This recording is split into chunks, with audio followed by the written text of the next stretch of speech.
Hello everybody and welcome to Linguivers. I'm Laura and in today's class we're going to see some really useful phrases that we can use when asking for advice and giving advice in daily conversation. I have a problem. I love this dress. It's so beautiful. But I love this dress as well. It's so beautiful too. I don't know which one to choose. Which one do you think I should choose? In our everyday life, we ask for advice all the time because we don't know what to order in a restaurant and we ask the waiter for help, because we don't know what to wear and we ask a friend for help, because we don't know what to give priority to and we ask a colleague for help. You'll do the same in English, so you'll need to learn a few essential phrases to ask for advice in English. Likewise, we give advice to other people all the time. Imagine that you are having a conversation in English and someone is explaining a problem or asking for advice directly to you. Then you can use one of today's useful phrases to help them make a decision. So stay with me today because during this lesson we're going to learn essential phrases that we can use in daily conversation when asking somebody for advice. Learn essential phrases that we can use when giving advice. And we're going to classify them in 4 different groups. Informal and casual phrases, phrases that use modal verbs, phrases that use conditional structures, and some more formal phrases. And to enjoy this lesson and many other, don't forget to subscribe to our channel Linguivers and ring the bell for notifications. That way, you'll be updated with our latest videos. And now, let's get started. Let's see some basic English phrases that we can use in everyday conversation when we need to ask for advice. How can we do this? Well, I'm going to show you 4 situations in which people have some kind of conflict and need to ask for advice. First, we're going to see what the conflict is about, and then we're going to see what phrases we can use to ask for advice. Conflict number 1. Can you hear me? A? I need to buy a new cell phone. Mine doesn't work anymore. But I don't know which one to buy. There are so many options. Any ideas? In this case, we can ask for advice by saying, any suggestions? Any ideas? Any advice? What do you advise? These are all casual or informal ways of asking for advice. Some of them can be made a bit longer by using do you have? Do you have any suggestions? Do you have any ideas? Do you have any advice?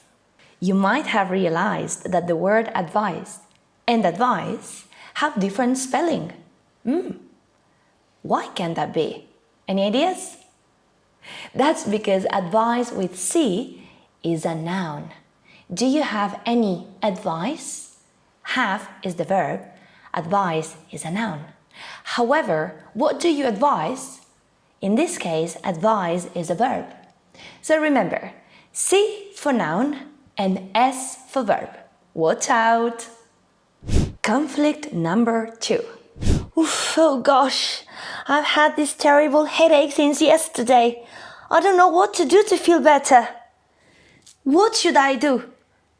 In this case, we can ask for advice by using some modal verbs. What should I do? What do you think that I could do? What might be a good idea? The modal verbs here are should, could, and might. Should refers to the best option of all, the best thing you can do, while could and might refer only to very good options, things that you can do and can work well. Conflict number 3. I have asthma and my colleague is a very heavy smoker. I've asked him many times not to smoke when sitting next to me, but...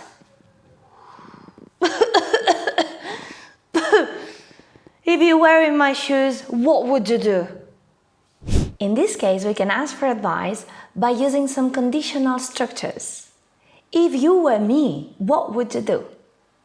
If you were in my position, what would you do? If you were in my shoes, what would you do? In this case, the 3 structures are second conditional structures, which is the one we use for imaginary situations. It's totally imaginary that I ask you to be me. because you can never be me. However, imagine that you were me and you were in this situation, then what would you do? And conflict number 4. As a birthday present, I've received a 2-week trip to Hawaii. But my boss won't give me time off from work. What do you recommend? In this case, we can ask for advice by using some more formal structures, like, what do you advise me to do? What do you suggest? What do you recommend? What do you propose? The verbs advise, suggest, recommend, and propose are very good options if we want to sound more formal and polite when asking for advice. Okay, so we've seen 4 different conflicts and some basic phrases that we can use when asking for advice, right?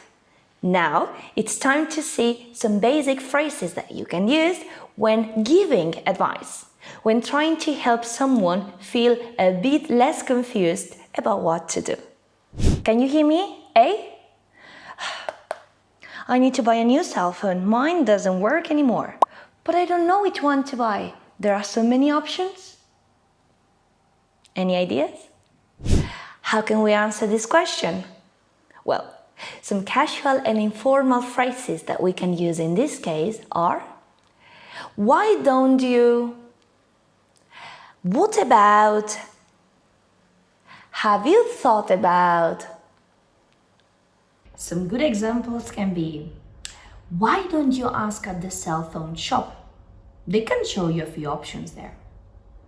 What about buying the new iPhone? That can be a good choice for you.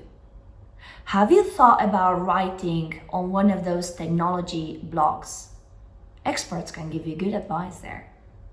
Remember that when we use prepositions such as about, we continue the sentence using a gerund, ing. What about buying? Have you thought about writing? Oof, oh gosh, I've had this terrible headache since yesterday. I don't know what to do to feel better. What should I do? In this case, we can give advice using some casual phrases as well, but using modal verbs. For example, you should or you shouldn't, you could. It might be a good idea to, you'd better. Some good examples can be: you should stay at home and rest. You could try switching off all the lights and staying in the dark. It might be a good idea to take a painkiller if the pain is very intense. You'd better go to the doctor if the pain doesn't go away. Remember that after modal verbs, we need to use bare infinitives. That means infinitive without to. You should stay. You could try. It might be, you better go. I have asthma, and my colleague is a very heavy smoker. I've asked him many times not to smoke when sitting next to me, but...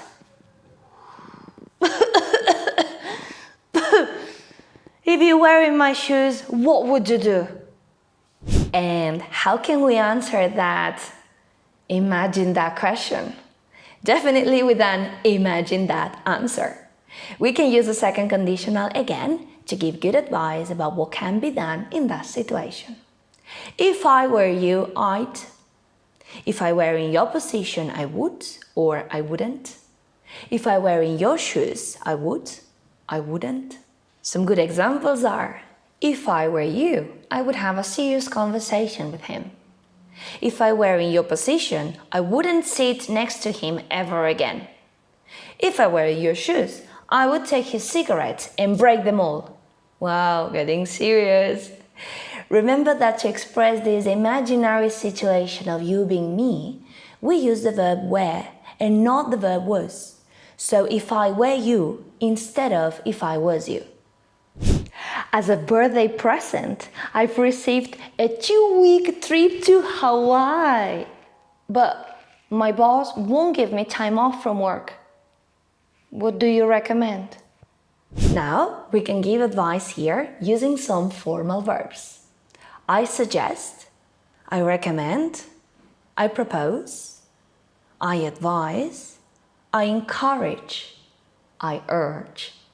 Now watch out, because these rather formal verbs are a bit tricky when it comes to the verb pattern or structure in a sentence. The verbs suggest, recommend, and propose can be followed by ing form. For example, I suggest talking to your boss. A that clause, which is a sentence starting by that, I recommend that you call in sick. Or a clause without that. For example, I propose you negotiate the dates. Now, be really careful when you use the verbs suggest, recommend, and propose. I very often hear people saying, I suggest you to talk to your boss. I recommend you to call in sick. I propose you to negotiate the dates. But these structures are very, very wrong. The object plus to structure was not a good idea for the previous verbs, but it's perfect for these ones. Advise, encourage, and urge. They are followed by object and to. For example, I advise you to quit your job. I encourage you to start your own business. Or I urge you to be free and enjoy your life. The verbs advise, encourage, and urge are actually very flexible verbs.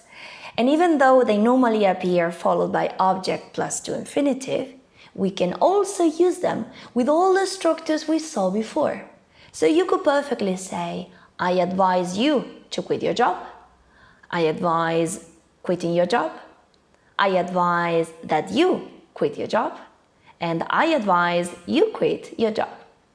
And here you are some essential phrases to use in daily conversation when you ask for advice or you give advice in English. Now I have some homework for you. I'd like you to write in the comments below 4 pieces of advice that you would give the 4 people we saw today in their difficult situations to make their lives a bit easier. Remember to check the description box where you can find some useful links to continue improving your English. And don't forget to follow us on social media for more videos, challenges, and games. If you found this video useful and you would like me to continue preparing new ones for you, then subscribe to our channel Linguivers and take in the meantime this video to work a bit on your pronunciation and this one maybe to learn some very useful learning tips. Thanks for watching today and practice this information, enjoy it and share it.